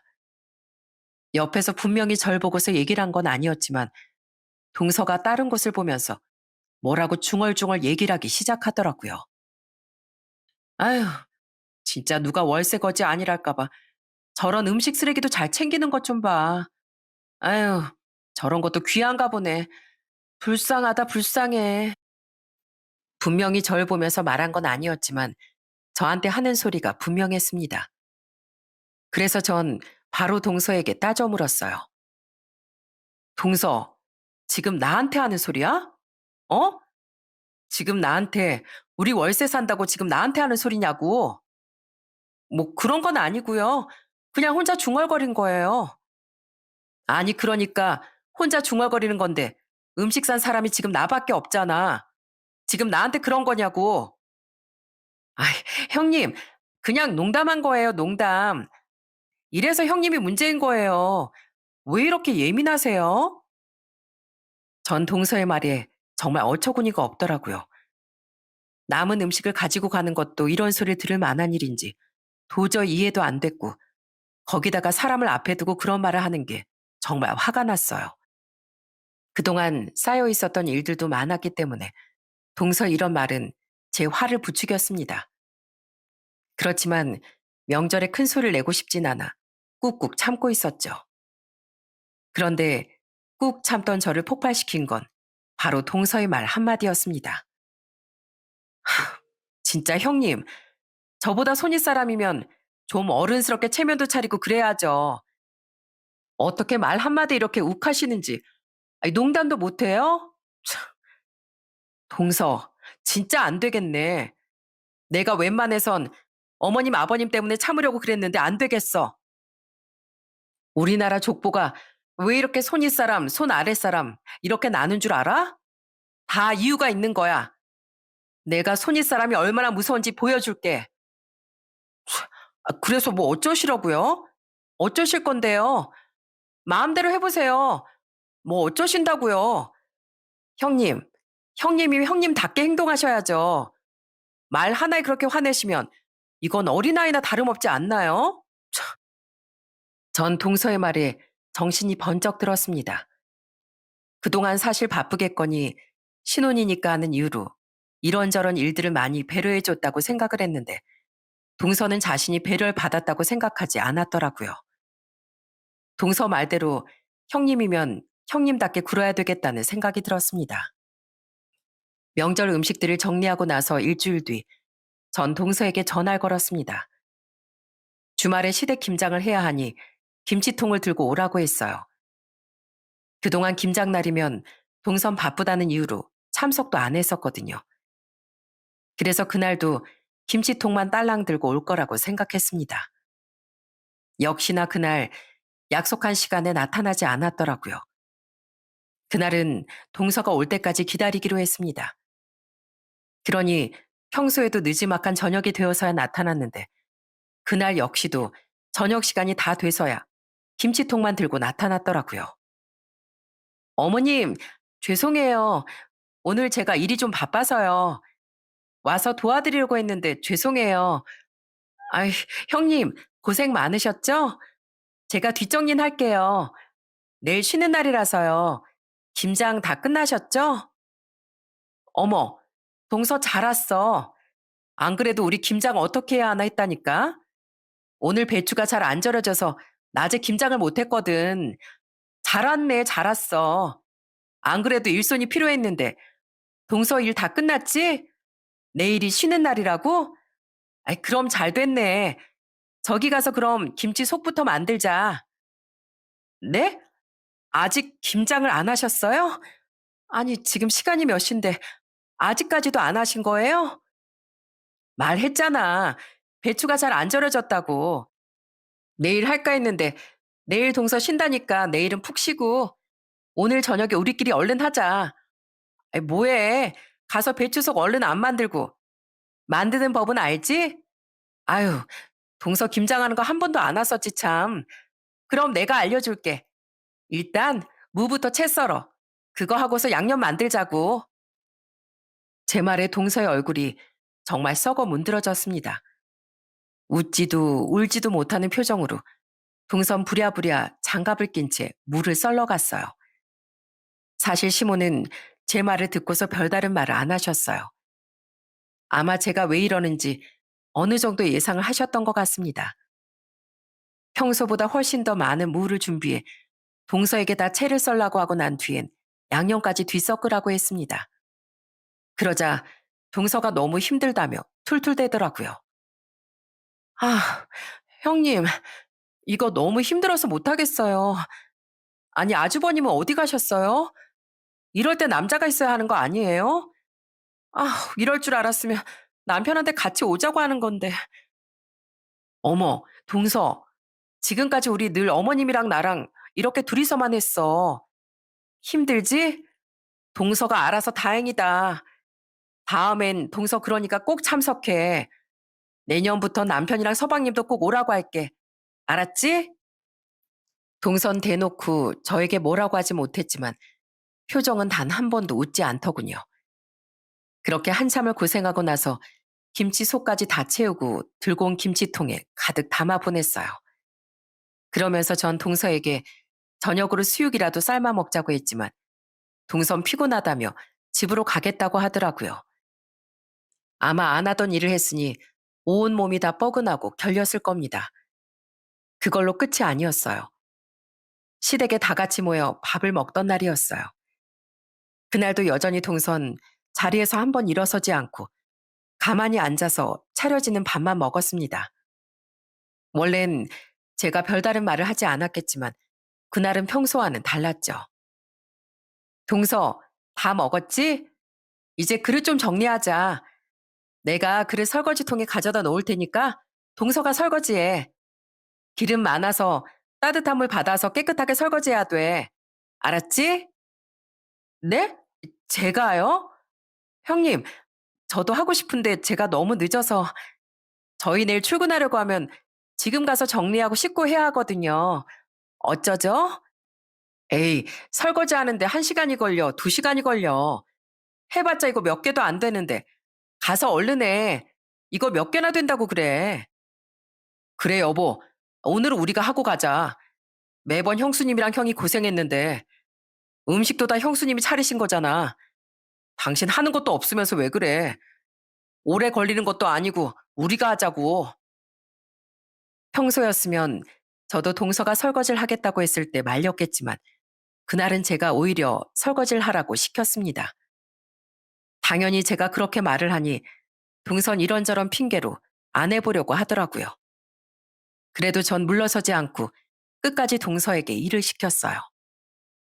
그렇게 하니까 다른 식구들도 제 생각에 힘을 보태주고 동서도 싫다고 말을 하지 못하더라고요. 결국 그날 설거지는 동서와 서방님이 하게 되었습니다. 잘하고 있나 부엌에 들어갔을 때 서방님은 잠시 나가 있었던 상황이었어요. 그랬더니 제가 온 걸 보고선 동서가 갑자기 하소연을 하더라고요. 형님, 진짜 너무하신 거 아니에요? 일부러 이러시는 거죠? 제가 저번에 월세 거지라고 해서 형님 진짜 쪼잔하시네요. 어떻게 그런 말 했다고 이런 식으로 뒤에서 괴롭히세요? 동서, 그게 무슨 말이야? 내가 괴롭히다니. 솔직히 지금까지 동서가 와서 한 게 뭐가 있다고 그래? 고작 설거지하고 뭐 저번에 김장한 것 때문에 그래? 동서 그거 가지고 뭐라고 할 일 아닌 거 몰라? 아니 해도 해도 너무하시잖아요. 김장도 그때 정말 힘들게 하고 제가 다 했잖아요. 낮에 일했는데 여기까지 와서 제가 설거지도 해야 하는 거예요? 아니 텃세 부리는 것도 아니고 고작 월세 산다고 말했다고 그러는 거냐고요. 이러니까 없는 애들이랑은 상종을 하지 말아야 하는데. 뭐? 동서, 지금 말 다 했어? 마지막 동서의 비아냥에 전 정말 화가 머리끝까지 났습니다. 어떻게 이런 말을 할 수 있는지 기가 차고 어이가 없었어요. 그런데 그 말을 들었던 건 저뿐만이 아니었더라고요. 제가 한 소리를 하려고 하자 등장한 사람은 바로 시모였습니다. 시모는 얼굴이 울그락불그락 변하더니만 동서를 향해 소리를 쳤어요. 예, 둘째야. 너 어떻게 네 형님한테 그런 소리를 하니? 어? 너 지금까지 우리 집에 와서 뭐 하나 신경 쓴 게 있다고 그런 소리를 하는 거야? 아니, 네 형님이 그래도 너 시집 온 지 얼마 안 됐다고 봐줘라 봐줘라 해서 내가 지금까지 별말 안 한 거다. 그런데 너 지금 뭐 하는 거야? 아니, 어머님, 그게 아니라요. 그게 아니긴 뭐가 그게 아니야? 월세 거지? 너 네 형님을 그렇게 보고 있었던 거야? 그럼 우리 집도 거지로 보고 있었던 거겠네. 아이구야, 내 정말 기가 차서 어디서 그런 막대 먹은 소리를 하고 있는 거야? 시모의 고함에 온 가족들이 깜짝 놀라 부엌으로 들어왔습니다. 남편이고 시부고 시동생이고 모두 들어와서 상황을 살펴봤어요. 그러더니만 제일 먼저 화를 낸 사람은 다름 아닌 시동생이었습니다. 시동생은 뭔가 이미 이런 상황을 다 아는 듯 했어요. 당신 또 그런 소리를 했어? 도대체 사람을 어떻게 그런 걸로 판단을 해? 형수님, 정말 죄송합니다. 제가 정말 형수님한테 드릴 말씀이 없네요. 여보, 왜 그래? 내가 뭘 잘못했다고. 그냥 농담으로 그런 소리 했던 거야. 내가 뭘 잘못했다고 다 형님한테 쩔쩔매는 건데, 어? 며느린 형님이고 나고 다 마찬가지인데, 왜 형님한테만 다들 쩔쩔매는 거냐고. 당신 입 못 다물어? 어떻게 형수님한테 그런 소리를 해? 형수님이 여기 이 집도 다 마련해 주신 거고, 우리 신혼집 융자, 형수님 덕분에 받을 수 있었던 거야. 알기나 해? 당신 땡전 한 푼 안 들고 온 거 형수님 다 아시면서도 지금껏 그런 소리 한 번 해본 적도 없다고. 월세 거지? 당신 그 어울리는 사람들이랑 어디 사나 하면서 금 나누고 그랬던 거 여기서도 그 짓거리 한 거야? 아, 진짜 내가 창피하다 창피해. 뭐? 어떻게 형님이 우리 신혼집 융자를 해줘? 그거 아주버님 이름으로 되어 있는 거잖아. 어휴, 형이 아니라 형수님이 도와준 거라고. 형수님이. 그래서 내가 좀 잘하라고 했잖아. 형수님이 당신 눈치 보일까 봐 끝까지 말하지 말라고 한 거야. 어휴, 그 배려도 모르고 정말. 네, 그랬습니다. 시동생이 결혼할 당시 사실 신혼집 마련 때문에 고민이 좀 많았어요. 반도체 공장에서 사택이 나오긴 했지만 아무래도 오래된 아파트이다 보니 신혼 살림을 차리기엔 좀 힘든 환경이더라고요. 거기다가 동서도 거기에서 신혼 살림을 차리길 원하지 않는다고 하니 저와 남편이 그동안 모아뒀던 돈으로 신혼집 마련에 보태줬던 거였어요. 동선의 집도 여유롭지 않은 편이었고 동서가 모아둔 돈도 거의 없었던 터라 저희 도움이 없었다면 원하는 신혼집에 들어가지도 못했을 거였어요. 그동안 참 착하고 저한테도 잘했던 시동생이 결혼을 한다고 하니 기꺼이 도와줬던 거였는데 동서가 이렇게 나올 줄이야 상상도 못했던 거였죠. 모든 사실을 알고 나서 동서는 충격을 받은 듯 싶었습니다. 그런데 그걸로 끝이 아니었어요. 시동생은 더욱 충격적인 사실을 털어놨습니다. 당신 그동안 어울리던 사람들이랑 돈으로 금 나누면서 잘도 지냈지? 그래, 거지 같은 남편이랑 이제 헤어지고 당신 원하는 대로 부잣집에 시집을 가든지 말든지 해.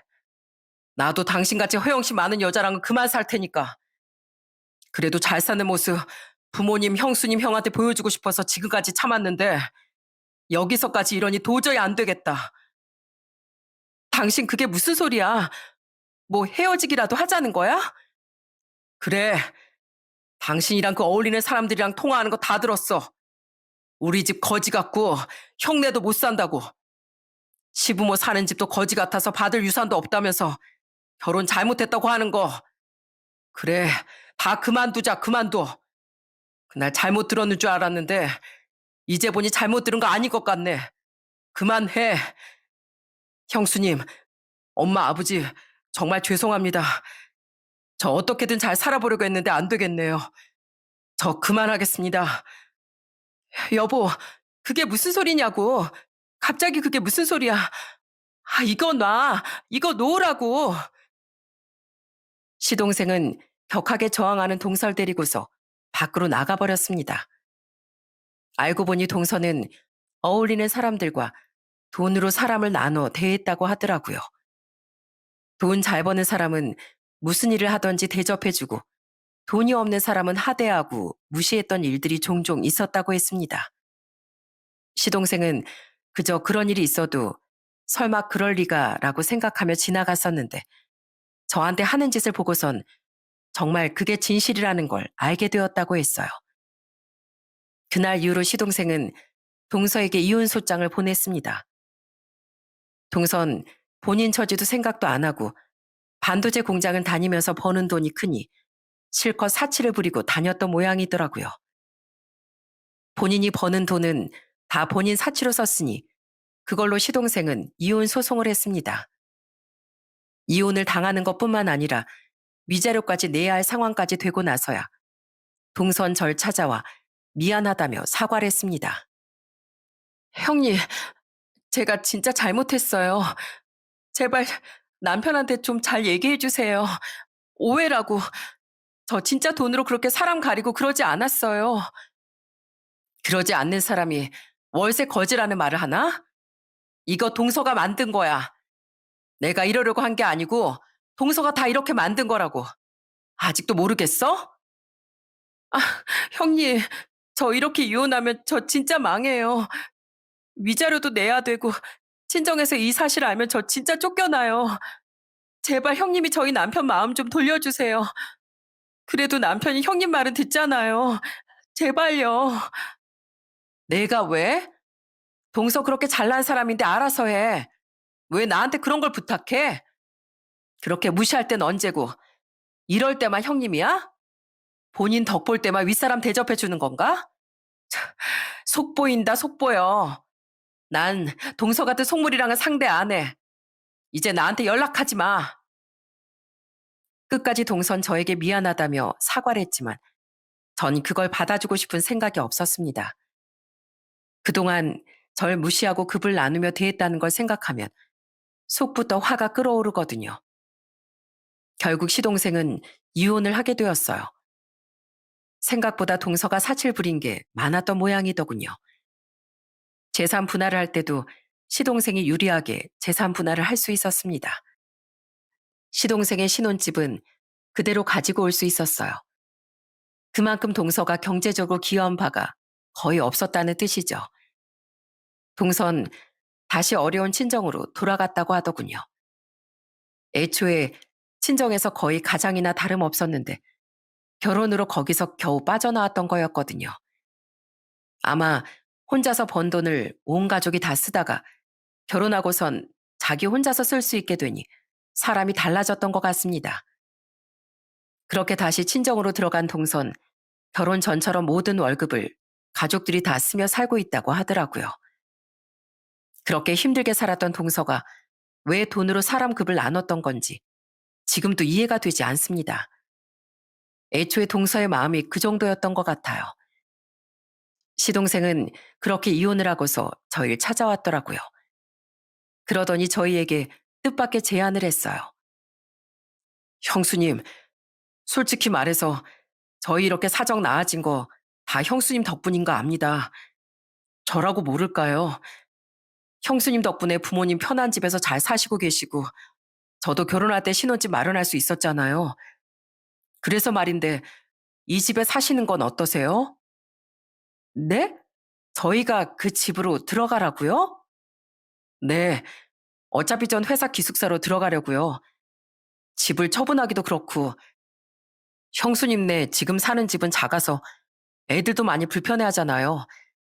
들어와서 사시면 저도 마음 편하고 좋을 것 같은데 그렇게 하세요. 제가 형수님께 해드릴 수 있는 건 이것뿐인 것 같네요. 시동생은 그 신혼집을 저희에게 넘겨주었습니다. 그렇게 저희 네 식구는 좀 더 넓은 집으로 이사를 갈 수 있었어요. 사실 그 전에 살던 임대주택은 방이 두 개라 애들 방을 따로 주기 힘들었는데 이젠 각자 방을 쓰고 있답니다. 여전히 시댁 식구들과는 정말 잘 지내고 있어요. 얼마 전엔 다 같이 가족 여행을 떠날 계획을 세우기도 했습니다. 어머님, 아버님, 이번 겨울에 저희 어디 갈까요? 제주도라도 한번 다녀올까요? 어머님, 아버님, 제주도 또 가고 싶다고 하셨잖아요. 아이고, 좋지. 제주도 좋아. 나야 뭐 어딜 가든지 좋지. 우리 며느리 덕분에 우리가 아주 호강하는구나. 평생 여행 한번 꿈꾸지 못했을 뻔했는데. 에이, 어머님, 다음엔 해외여행도 갈 건데요. 기대하고 계세요. 제가 제대로 모시겠습니다. 그렇게 전 시댁 식구들과 행복하게 잘 지내며 살고 있습니다. 시부모님도 너무 건강하시고 시동생도 아픔을 이겨내고 열심히 잘 살고 있어요. 부모님도 아직까지 건강하게 버섯 농사를 짓고 계시고 남동생도 열심히 회사 생활을 하고 있습니다. 양가 가족들이 다 잘 지내고 있어 사실 그것만으로도 행복할 때가 많아요. 솔직해지자면 지금도 여전히 힘든 고비는 남아있답니다. 그렇지만 그 고비가 언젠간 든든한 힘이 될 거라 생각을 하고 있어요. 우리가 언제 다시 재기할 수 있을지 모르겠지만 앞으로 지금보다 더 잘 될 때까지 열심히 살려고요. 속담 중에 공든 탑이 무너지랴라는 속담이 있잖아요. 정성을 다해서 쌓은 탑은 쉽게 무너지지 않는다는 뜻이죠. 저희가 노력을 하는 만큼 그 결실을 언젠가는 볼 수 있을 거라 생각합니다. 아무래도 어지러운 시국 속에서 속까지 어지러우신 분들 많으실 거라 생각을 하는데요. 하루빨리 정리가 되어서 평온한 일상을 누릴 수 있길 기대해 봅니다. 여러 소식들로 심란한 하루하루를 보내시겠지만 이럴 때일수록 더 건강을 챙기고 마음을 잘 돌봐야 할 것 같습니다. 여러분들도 항상 건강하시고 힘내시길 바랍니다.